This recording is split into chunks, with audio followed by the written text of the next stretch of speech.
I'm not going to go into details for YouTube for those of you who are not on the Discord, who don't know what happened. But basically, the broad stroke of it is I communicated a boundary with my community, and someone in my community had violated that boundary before I said it. Now, to me and to most of the people in the Discord, this boundary was like a no-brainer. It was a given. It was not something that I felt I had to say, but it came up that, okay, I do need to address this. And so I did it, and I wasn't mad about it. I was just very direct, set the boundary. And this person that had violated that boundary previously, their initial response was just gushing with apology and humility and just asking for forgiveness. And that's what I wanted to talk to you about, because I was so touched by that. And why I was so touched by that is there was a beautiful opportunity that took place. And there's some beautiful fruit that grew out of that. And I want to bridge it with the principle of building devotion through forgiveness. We had an instance today where this person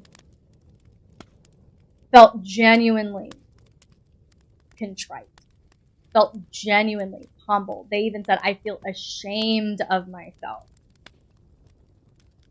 When you are trying to convey a point to your submissive, they stepped out of line, they were disobedient, they were disrespectful, whatever. And your submissive reaches that point where they emotionally fall to their knees, fall on their face, are crying, are so full of remorse, are so full of humility, have received what you have to say, have promised you they're not going to do it again, whatever. I think that it's a very, very powerful thing to offer forgiveness as a way to build devotion. And that's what happened today. Not that you can't address it. It was addressed. This person is just very sensitive and very sweet, and I didn't have to escalate. I didn't have to go really hard and heavy and aggressive with this person.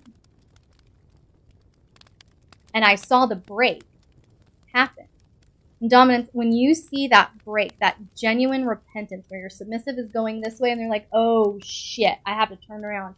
I'm so sorry. Yeah, you absolutely still can punish. But what's so fun about this lifestyle? But I would like to throw the idea out of punishing as a result of the forgiveness, not as means to earn it. And I think there's a difference there.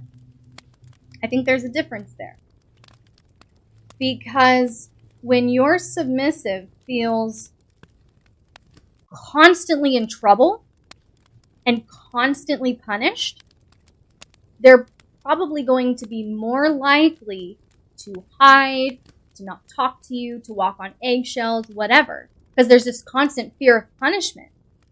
Beyond that, your punishment is going to lack effectiveness if you just get angry and punish all the time, offended and triggered and angry all the time. But if you can break them down to that point where they feel so exposed under you, they're feeling the power. They're feeling like you're up here and they fucked up. What a beautiful feeling it is for that submissive to feel like you will peel them off the floor. And that you say, you know what, I'm very displeased with your behavior and we will address that. But I forgive you. We're still going to address it. Oh, we're going to address it. But we're addressing it I'm going to punish you over this because I love you and I care about you. And I don't want this to happen again. And I don't want this disconnection to take place again. I think that's the place that punishment should come from. Not, you fucked up, you're going to be punished. You fucked up, you're going to be punished. You fucked up, you're going to be... Yeah, it's consequences. Every action has a consequence, either good or bad. But when you break your submissive down emotionally, where they fall on their knees, they feel like a piece of shit. They feel horrible. They feel embarrassed. They feel ashamed. You will glue them to you by getting down there with them, peeling them off the floor, looking them in the eyes, maybe giving them a kiss or something, you know, and saying, yeah, you did fuck up, but I forgive you, and I love you, and we're going to move forward. We're going to handle this, and we're going to move forward. And that's what took place today. And I think when that lack of fear and that lack of condemnation or shame, when there's that lack, when the dominant isn't pushing that on the submissive, there's deep, deep, deep devotion. Because they know they don't deserve your forgiveness.